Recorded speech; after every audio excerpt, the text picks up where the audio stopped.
ECSI fans, you want to revolutionize your sports investing habits? Allow me to tell you about WagerWire. WagerWire is an app that helps you become a superior bettor by allowing you to sync all your sports books and track all your bets in one place. See your current action, your betting history, and stats. You could also sign up for sports books and collect bonus offers. Follow them at WagerWire on X, as it's the best account on the platform. Head to App Store or Play Store now and search WagerWire and download.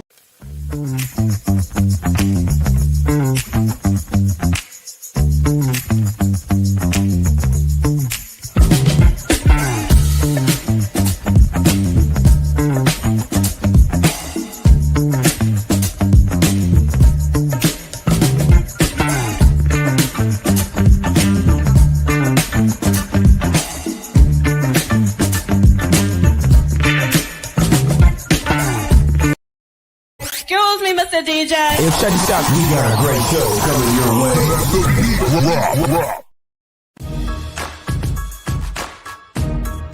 From the ECSI Sports Studios, it's the Midday Market Report with Jeff Dawson.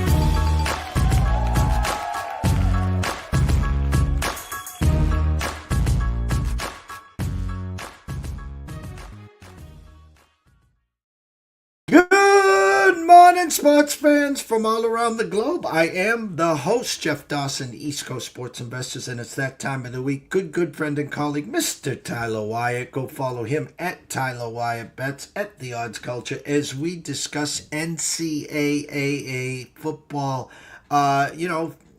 Unlike the NFL Week 3, I think we're in Week 5 now in college football. We've already set the tone. Some teams already with 2 losses that unexpectedly, Clemson and Notre Dame come to the top of my head. Some early season teams we didn't expect to look so powerful. From the headline, can Miami win it all in the NCAAF championship? So we're going to bring Tyler on. Quick discussion, and he's going to give us his in-pocket leans with his originated numbers and why. But first and foremost, a shout out to our proud sponsors and partnerships. It's WagerWire. Head on over to Google Play, download the app. Travis, Zach, Guy, Amber, Holly, Carol, Bucks, Matthew, Guy. The list is endless. Just come on board, join. I promise you the community is second to none. Go follow WagerWire at WagerWire on X and enjoy. Download that app too. Trust me on that. And AtlantaSteaksAndSeafood.com. Terry Smith, second to none. Steak, seafood, chops, appetizers, wine. 4 subscription plans. Set it and forget it like I do. AtlantaSteaksAndSeafood.com. Without further ado, Mr. Tyler Wyatt. What's up, T? What's happening, JD? It's crazy. We're I think week number 5 in college football. We already want to anoint teams. We already want to say the teams are not going to make the final 12. We know what happens in the final month. What I will say is this. My headliner, can Miami win the championship? I already think I know your answer, but I will say this right now to you. The ACC is a lot stronger than I think a lot of people thought before the season started. Oh, 100%. Power rating still has Miami outside of the top 12, which I was surprised after doing the weekend auditing Sunday. I was surprised to see that Miami stayed outside of my top 12. But from 12 to 4, the spreads are essentially, the fourth rated team, Penn State, and the 10th rated team are separated by 3 points neutral. So you have a log jam of teams that are all within a touchdown of each other from Penn State at 4 all the way to Miami just outside of 12. So I don't know that being 13th versus being 5th is a huge difference, at least in power rating metrics. But yeah, Miami, that our numbers actually, we didn't get to join you last week. Obviously, you were on the road, but our numbers backed South Florida again last week, and I as a contrarian did not like to see that. I played it unhappily, obviously lost there, but that was just a dominant performance against a really pretty, it's a solid South Florida team. It's easy to knee jerk and put South Florida in the a category maybe one above where they should have been after the upset against Florida there. But Alex Golesh is a coach that you need to remember the name. Spent some time in Knoxville here, pretty familiar with him. Got to meet and know him through some mutual friends. But he's a really, really talented offensive-minded coach. South Florida's still going to be fine for their respective conference, and still, in that group of teams in the group of five that could potentially have a playoff spot. So just because they got drubbed by Miami doesn't mean that their season is over yet. But Miami, for real, Carson Beck looks like he's back and taking a step from where he was at his best at Georgia. Miami defense looks like a lot of those really good Miami defenses of the past. And my only holdout there is that Mario Cristobal is still the coach. He will figure out a way to flounder a big game position. If there's anyone I just every time I see Mario Cristobal's name, I think of that Georgia Tech game where they had it. They're rolling the credits, and he's just trying to get his running back over 100 yards and fumble, and then snatching victory out of the jaws of defeat. That's what Mario Cristobal is known for. But he even looks improved, so not to beat Mario Cristobal, to death. But this is a Miami team that you need to pay attention to. It's not a team that you want to play. Certainly in the ACC, they look like the team, to beat after Clemson falling, yet again. That looks like you mentioned those two lost teams that they're still between Notre Dame and Clemson. It would not surprise me at all if one of those teams found a way to get hot and run off 9 or 10 in a row, or at least be in the conversation around Thanksgiving. They could find themselves in the 12-team playoff. But yeah, what a weekend of football. Miami, one of those teams right now is as hot as anyone. Well, I'm going to go back one more game last week, and it was it looked like the Vols, the first half, would just their offense can't be stopped. And I listened to Nick Saban, and Nick talked about that 51-48 game they beat Alabama, and I remember that like it was yesterday because I was on the Crimson Tide side, and they got a pick six that was called back that would have covered that game. But he said the hardest thing is when Tennessee plays tempo, you can't get the defense that you want in, especially on third down. And they were successful in the first half.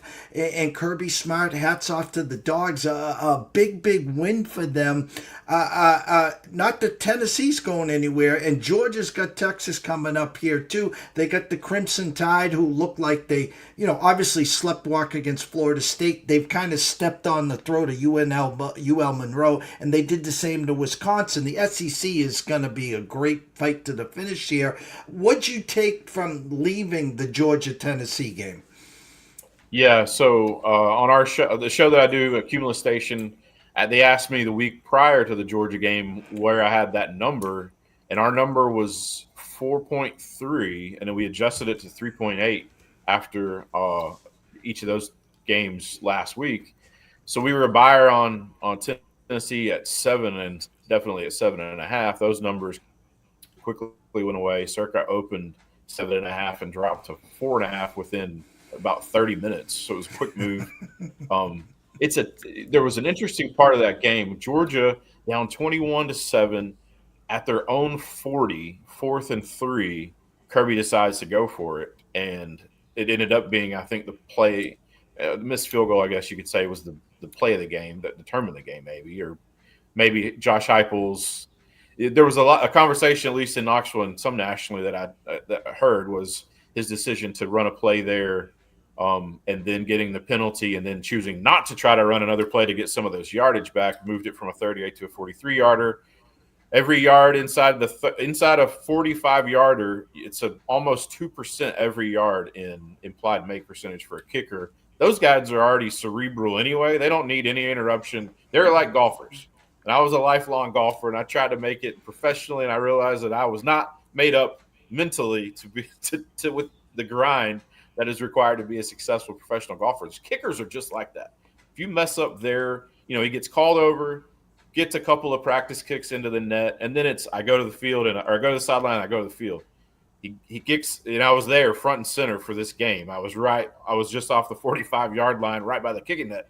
He kicks 3. He goes to the sideline, and then he gets the hand to the hold. And he's like, "Oh, we're running a play. I thought I was going onto the field." Not to say it was just a terrible kick, but those guys are. It doesn't take much to get them off kilter mentally. It was a bad kick, and then when Tennessee kicked the field goal in overtime, you knew that Georgia was going to score a touchdown. They had ran, for 5, 6, 7 yards. It seemed like every play there in the second half. It was a dominant second half performance by Georgia, but was it was a great game. Two teams, I think, certainly. Wouldn't surprise me at all if both teams make the playoff, but Georgia looks like a top here in 2 or 3 weeks about each of those teams. Defensively, it was not a great performance by either team, but two offenses that looked really, really good. You got about 5 minutes before you got to go live to your radio hit here. I wouldn't be doing everyone watching here live, and Matt Grissom has just entered the stage. I know he'll have pen and paper. I know you have a lot of leans, a lot of plays already in pocket. What do your eyes see this weekend, Tyler?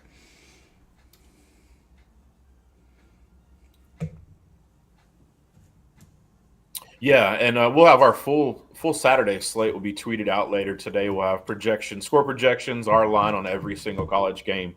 But some actually a game tonight, Rice and Charlotte. It's a game that has been trading under 3 for the most of the morning and some late yesterday. And our number on that game, Rice, is 7.2, so nearly a full possession over where the market has that one. Iowa at Rutgers could be a really, really close game. Rutgers at home, really, really tough. Our number on that one is 4.6. We played Iowa. Texas Tech and Utah. Texas Tech has looked really good offensively. It's a Utah team finally without Cam Rising. I don't know, it seems like over a decade we've had to say his name. I have Utah 4.6. Key number there. You can play that one at 2.5. I think some value just at 3 and 3.5.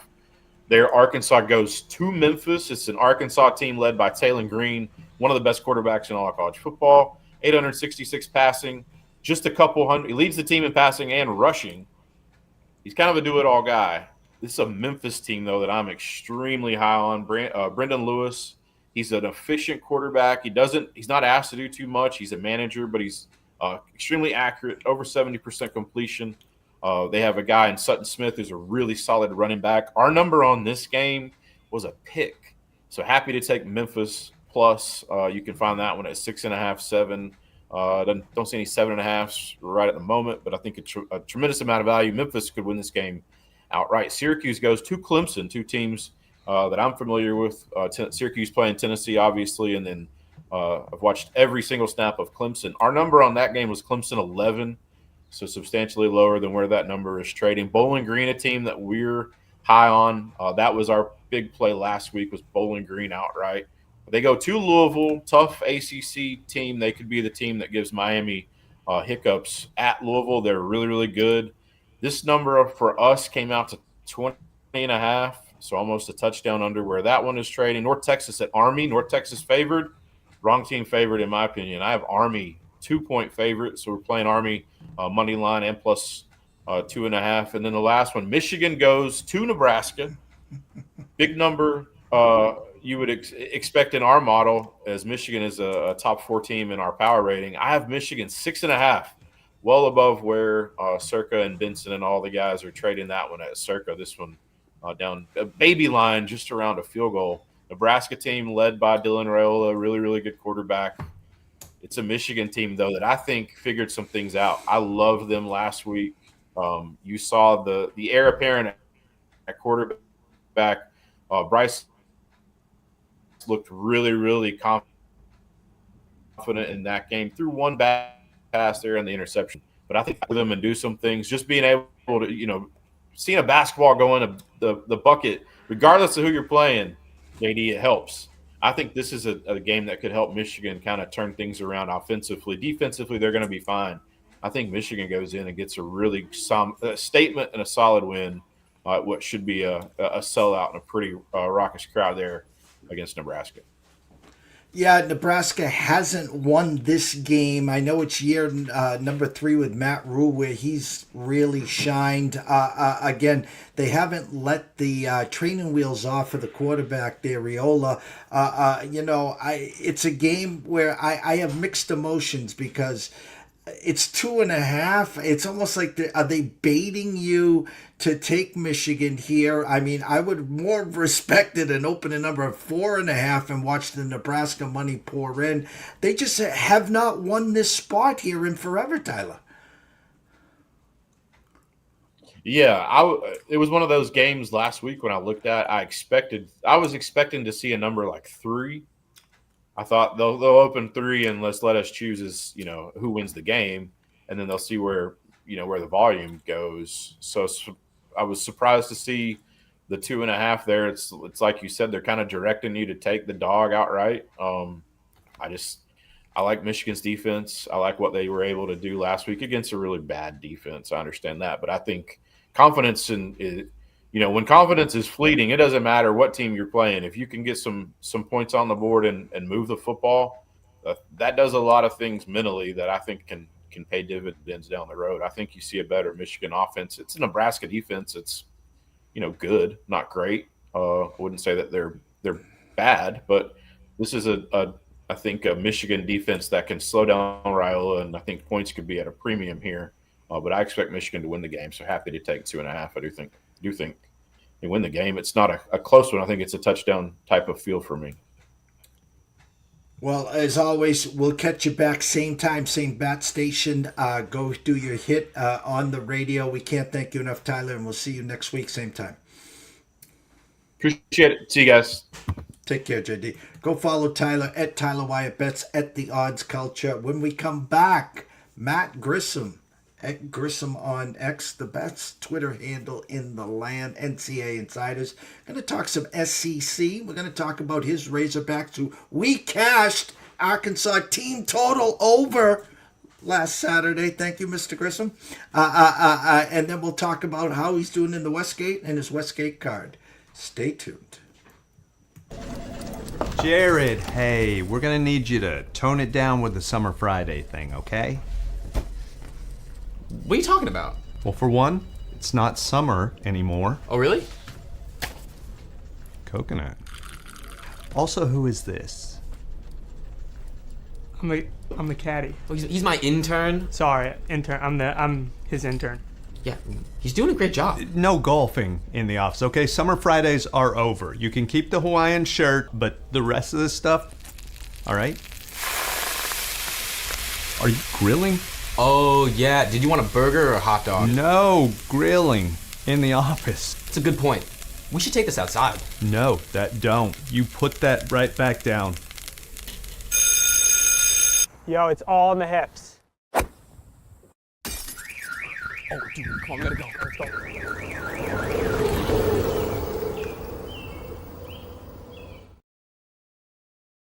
After a week off, glad to have him back. Mr. Matt Grissom. What's up, Matt? Good morning, Jeff. How are you doing? I'm doing well. How about yourself? I can't complain. Just outside of the Westgate contest, had a terrible week last weekend, but we bounced back from 5-2 to 4-3 to a whopping 2-5 in week 3. Yet my best bets are 28-18. I guess that's the importance of betting early, getting the hook if you can. These contest lines, which being at Superbook, they're going to be super sharp. That's what I was texting our good friend Sean Alvarez, because they didn't do us any favors this weekend either. I feel like every single line, you've either got the hook going up if you want the favorite, or the hook going down if you want the dog. It's getting really, really tough here to pick 7 teams each week, but the show must go on. You know, and that's the hardest thing here is we do work around the clock. So Sunday when you're getting ready for the NFL games and you're watching them and you're watching the red zone or you're at the circa watching 24 different screens, the lines are coming out. And so you see a number where it opened at the circa. You see their sharps hitting, you know, he's doing it differently this year. It's one game at a time. And so it takes time. You used to go in and be able to bet three, get up, get back in line, or call back up, get onto the app. He's not doing it that way this year. So by the time they're actually released, you see where the sharp money is. But that's on Monday, okay? Your card for the contest comes out on Wednesday or Thursday, and you're like, man, I have my 7 games here, and now the number has moved against you. That's the hardest part here. Hey, I love these guys plus 3.5, but you got 2.5 on the card. Yeah, absolutely. Utah, I think, had stuck about 2.5. It's +3 or -3. Sorry, that's like just begging for a push. But I bet Utah money line, I think -125 earlier in the week. SMU is an even 7 at TCU. I've seen it 7.5 in other places. Just those like key numbers really make a difference to make you want to steer clear of picking that this weekend. West Virginia is another one, 13.5.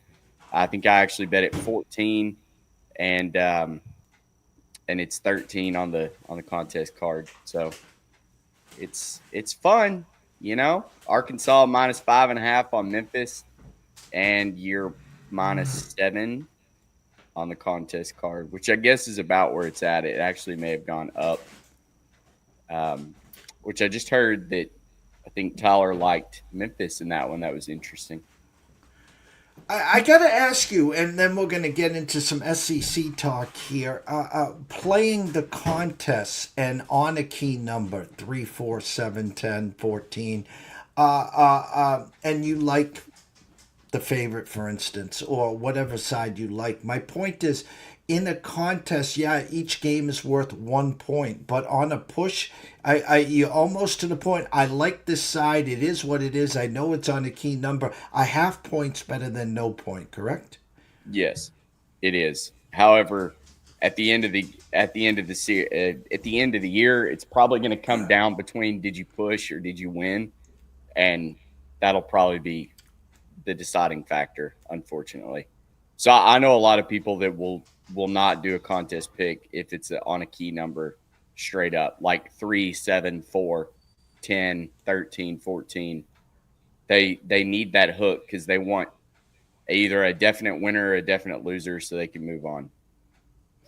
SEC, your Arkansas Razorbacks, as I said before I brought you on, we gladly cashed the Arkansas team total over.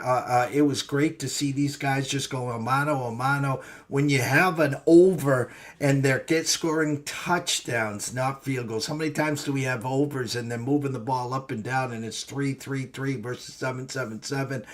Great first half from Arkansas. Thoughts on the game last week, and then, of course, we'll talk about this week.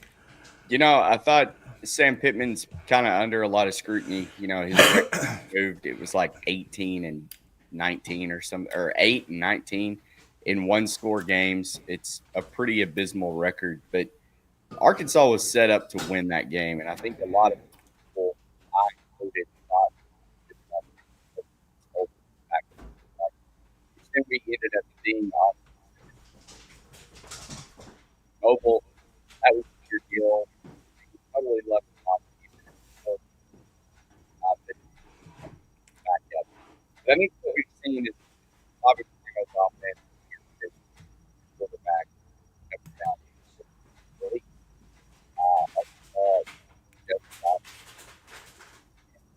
EPA, we are second highest.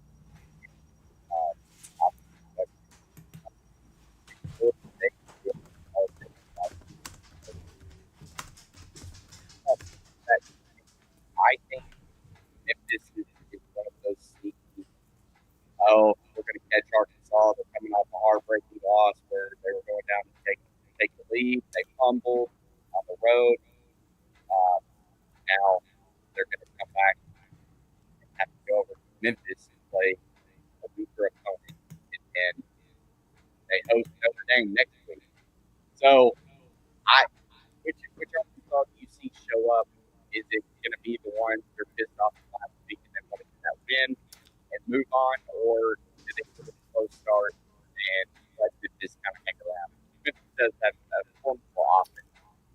The defense is so-so, which Arkansas is too. So we'll see. I think Arkansas takes care of it, so our model makes it about a 10-point spread. I sent to the private chat. I think you saw it. I don't know if you hit a chord or something on your mic there.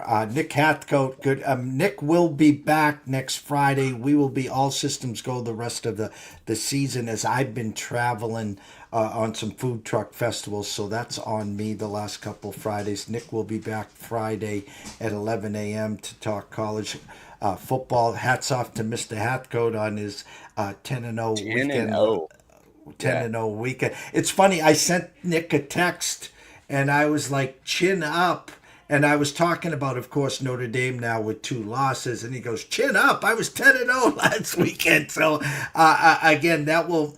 Notre Dame's not out, Nick. We know that. We were down this road last year with the Northern Illinois loss, but now you had 2 heartbreaking losses, 2 big games. Again, the season's not over. You just got to cheat and hope and pray. So, Matt, looking from afar, we have no Quentin Mills here. Quentin, I hope you're doing well. It's been a while. I still love you here, so I know you're working hard.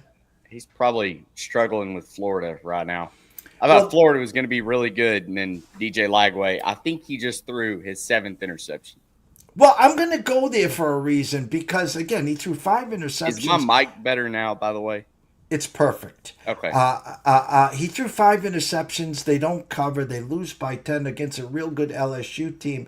Now they travel to Miami, interstate rival. We know this is desperation. We get Bill Napier's on the chopping block, yada, yada, yada. Line 7.5. These Canes remind me of the good old days. Bernie Kosar, Ed Reed, Warren Sapp. They just look that strong. But can you take away the 5 interceptions? Can you get the sense of urgency and ever go to the window and back this Florida team, or is this just going to be a steamroll by the Kings?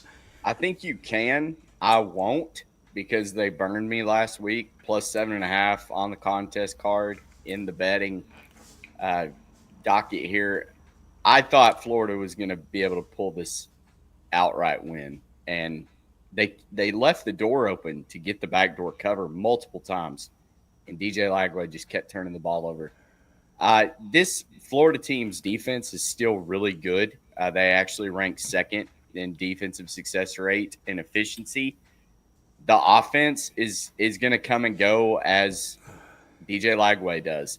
We've seen Miami look really good with Carson Beck. They may be one of the – I think Chris Felica said that Miami may be one of the best teams in the country right now, and I don't disagree. We saw what they did earlier in the season to Notre Dame. There was not a low spot. They really handled South Florida, who I think is still a pretty good team. But this is kind of one of those weird lines, like 7.5. Do we think Miami takes their foot off the gas a little bit and their offense gets slowed down by the Florida defense? And can DJ Lagway lead a couple drives? That's going to be the biggest question mark for me. I'm more of a let's watch the first half and then take a piece of Florida if they look like DJ Lagway's got it. Because if not, the wheels are going to fall off early. And I feel like you could just keep live betting Miami at every number, and they're going to do whatever they want to do. Is this first one to 21 how Florida wins, or can they get into a track meet here with Miami? I don't think it's going to be a track meet, but I also think it's going to be more than 21 points. I could see this being like a 28-24 type game, but at the end of the day, if DJ Lagway didn't clean up the turnovers, Florida's going to be terrible, and Billy Napier's got 1 foot out the door already. So we can only assume that he's going to be fired in a midseason firing. For a young quarterback, not going to be good for his progression.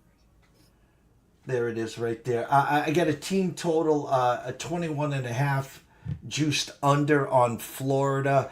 You can get that at plus 105. Miami of Florida right now, 30.5 juiced under minus 120. So basically they're giving you the old 30-21 game. Miami wins by 9 just from a number standpoint. That's our projections have Miami 31, Florida 20.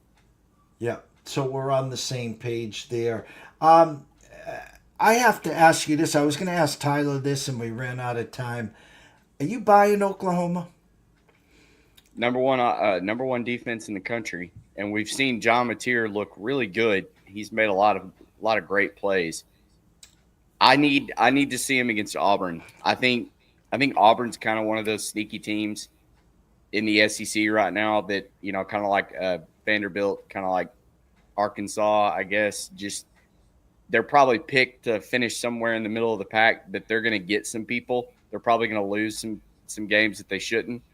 But I think Oklahoma is, if they can get this win against Auburn, I think they've kind of set themselves to be, all right, we are with Tennessee, we are with LSU, we are with Georgia as some of the best in the SEC. Texas preseason favorite to win the SEC. To some people had Arch Manning as the Heisman Trophy winner. Some people had Texas winning it all. Slow start. Their offenses looked horrific. I remember last year when they were rolling, they were able to run the ball. And then as the season progressed, especially the last month in the playoffs, they couldn't run the ball and they eventually ran out of gas. Quinn Ewers goes to the NFL. In steps Arch Manning here. All the hype, all everything. Is it fixable, Matt, or is this team just overhyped and they'll probably make the final 12, but they won't do any damage? I don't know. I think you've got to look at Arch Manning and his mechanics and ask what has gone so horribly wrong. They're 102nd in offensive success rate. They're 5th in defense. The problem isn't the defense. The problem isn't the playmakers. It's Arch Manning right now.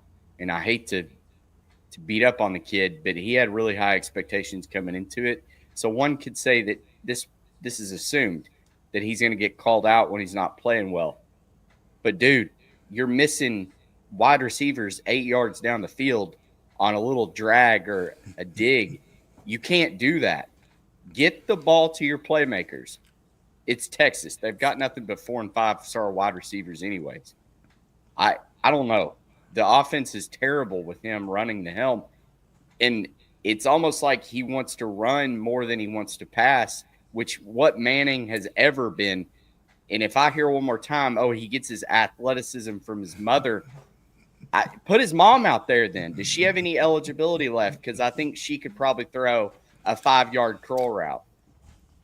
It's painfully it is painful to sit here and watch week in and week out these clips of Arch Manning sidearming and like keeping that shoulder so low where he looks hurt. He can't hit a wide receiver 5 yards down the field. There's my rant on Texas. You know, I talked to Tyler about the Vols in Georgia. Great second half, great win for Georgia there. Vols offense ran out of gas, whatever you want to say there. I go back to week 1, Alabama, 13-point favorites at Florida State, get steamrolled. Well, they've taken care of business against UL Monroe, but then also Wisconsin. Your assessment of the SEC, we know it's deep, we know it's long. Give me your top 4 or 5 right now and give me the sleeper or the darling in there that you still think is going to make some headway. Yeah, I think there's a really good mix, especially there in the middle.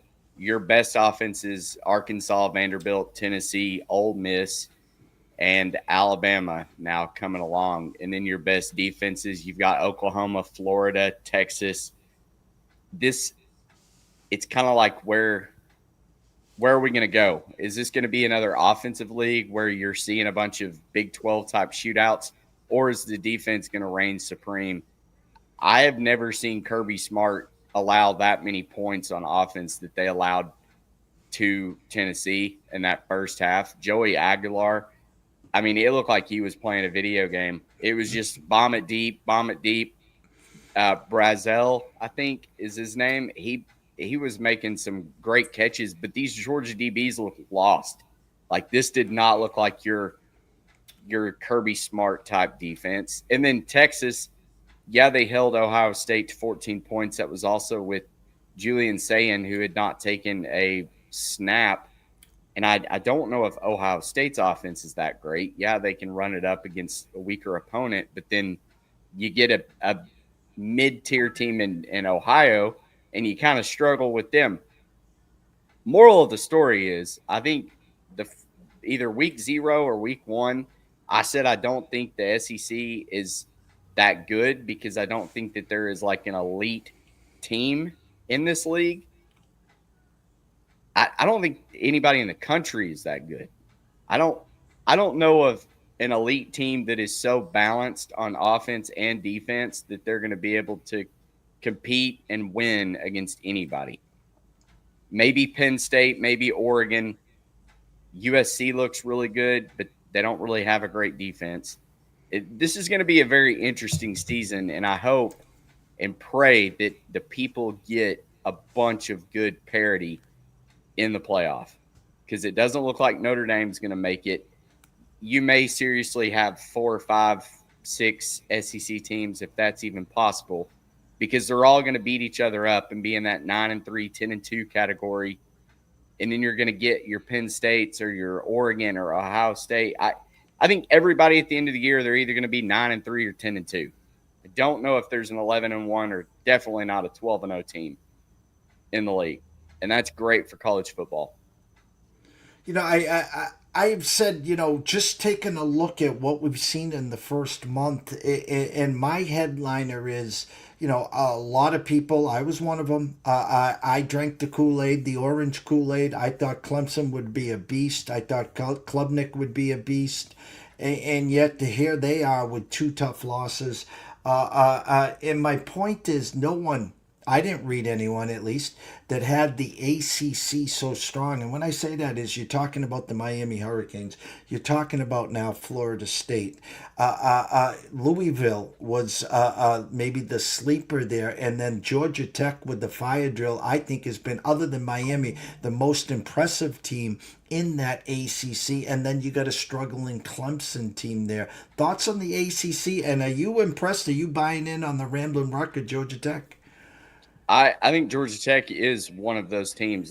This is an SEC show, so I'll compare it to SEC team. I think Georgia Tech's probably like your Vanderbilt or Arkansas right now. They may end up going 8-4, 9-3, but there's the potential to go 10-2. You keep taking care of business. Another team that I thought may be a lot better than what they are is Virginia Tech. Just an absolute embarrassing loss. Thankfully, I was on Old Dominion. +7, that was over in a hurry.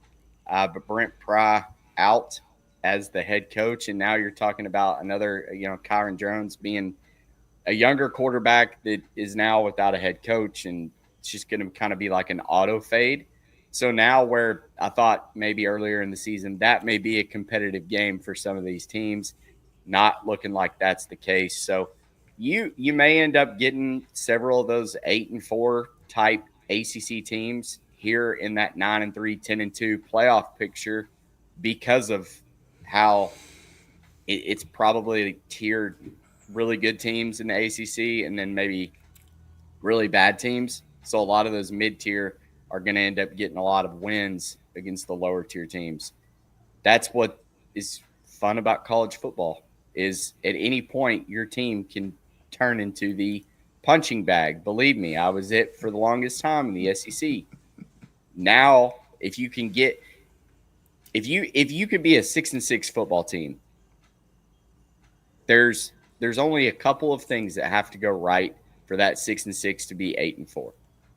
And I think it's what gives all fans hope is, all right, all we need is one upset.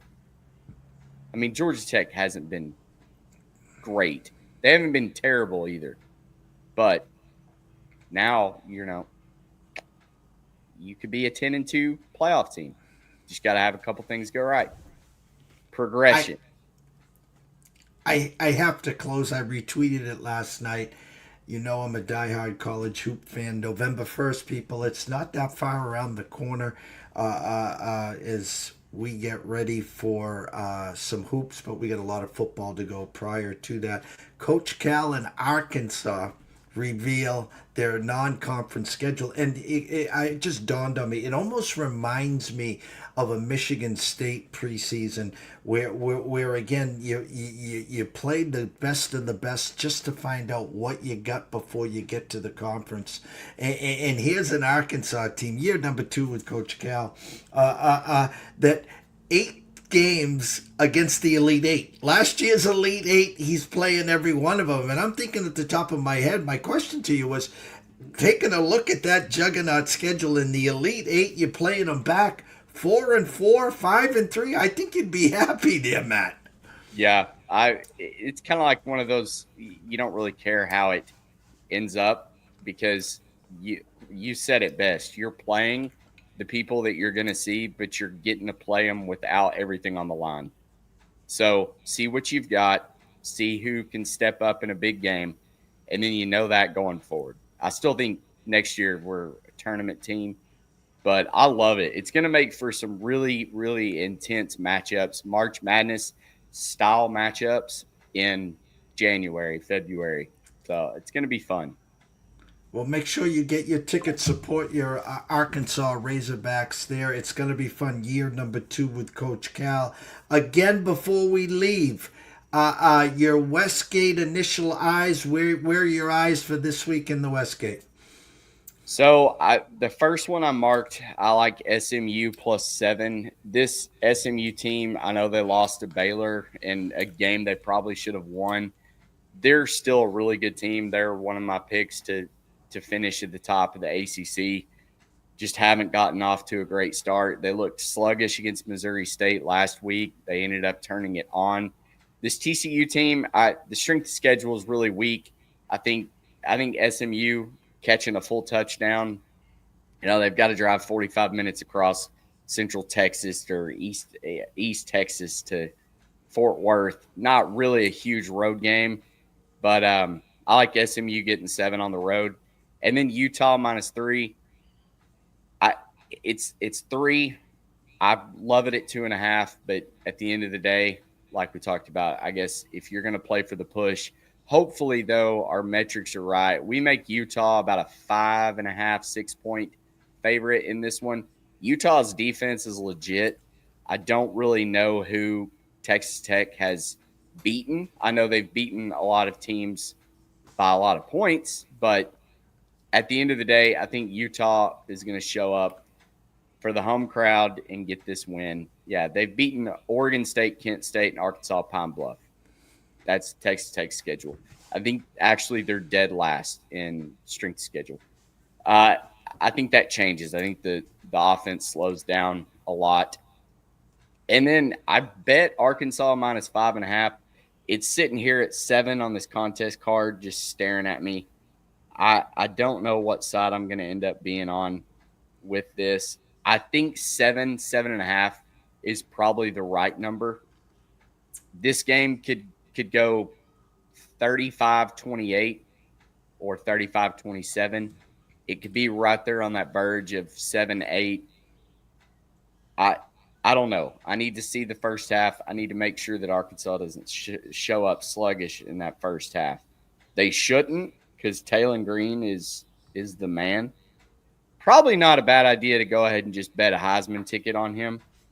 We saw last year with Travis Hunter, the best athlete is now getting to have some time to shine and not just going, to the best player on the best team.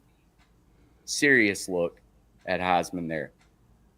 We talked about Florida, Miami. At this point, I'm leaning Miami -7.5. I can't trust this Florida team. And then I may start with a game tonight. Rice -2.5 seems really fair against Charlotte. I know it's on the road, so I'm kind of hesitant to take a road favorite.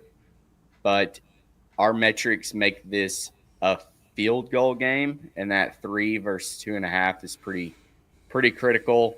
Plus, I like starting off 1-0 if I can. Just sets the weekend up nicely. So, there's some options out there. I'm not sold on more than about 5 of them right now. So I'll have to go through, and as always, I'll post my contest card. Hopefully it's a lot better than last week and it doesn't turn into fade potential, though. Well, we can't thank enough. Shout out to Nick Hathcote. Shout out to Sean Alvarez, Mr. Smooth Turn 2, as a partner here with you on the card there. We will be dark on Friday. I will be traveling to Salem, Massachusetts for a food truck festival over the weekend. If you're in the area, stop by, say hello to us. We'll be back live Monday morning. Again, Nick Hathcote will be back regular spot 11 a.m. on Friday. We'll have Tyler and Matt back here, of course, on their regular spots on Thursday at 11 and 11:30 a.m. So, Matt, as we always wrap it up, tell them where they can find all your amazing work. At Grissom on X, I've got a link. You can go to mattgrissom.com. That'll take you to the Linktree page where you can see our weekly sims, all the power ratings, everything like that. So follow me, check that out. And to put a bow on the Georgia Tech discussion, because I was trying to buy some time while I looked it up, they finished with Wake, Virginia Tech, Duke, Syracuse, NC State, Boston College, Pitt. Those are all very winnable games. Mm-hmm. You close out with Georgia, you probably lose that one. But it may not be a bad idea to take Georgia Tech, a little ticket to make the playoff or to win the ACC. I love where your eyes are there. I know our last home game, we worked the BC home games, is against Georgia Tech. It'll be cold, it'll be raw, there'll be no one in the stands but us after we set up the tailgate. So I'm fully expecting the rambling wreck of Georgia Tech without Calvin Johnson or Demarius Thomas, rest in peace, TT.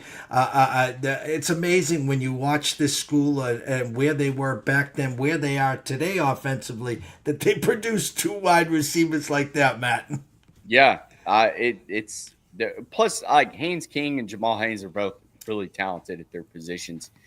And what we've seen so far in the season, like I said, Virginia Tech probably not going to finish the season strong without their head coach. Wake Forest looked really bad the other night with Robbie Ashford, the transfer from Auburn. He can't see 10 yards down the field. I think your toughest test is at Duke, obviously, at NC State, but those are 2 very winnable games. And then we'll see this weekend after Syracuse takes on Clemson, and as a 17.5-point favorite, what's left in the Syracuse tank after dropping, 1 to Tennessee, maybe 2 to Clemson. Take a miracle comeback to win whoever they played the other day. UConn. Yeah, UConn. They'll win and cover in overtime.